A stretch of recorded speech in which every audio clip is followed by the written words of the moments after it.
পুলিশকে এবার মূর্খ বললেন বিজেপি নেতা অর্জুন সিং।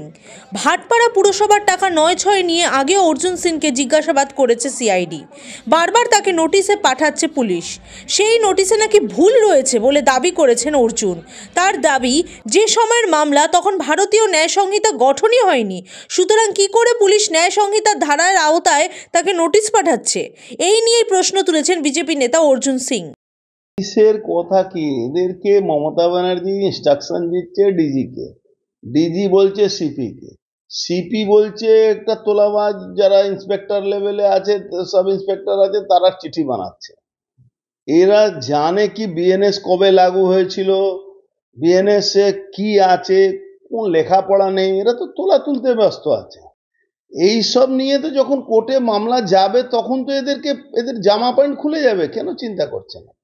এরা কোনো লেখাপড়া জানে না, এদের যা রায় বাহাদুর বলে দিচ্ছে সেই রায় বাহাদুরের কথার উপরে একটা নোটিশ পাঠিয়ে দিচ্ছে।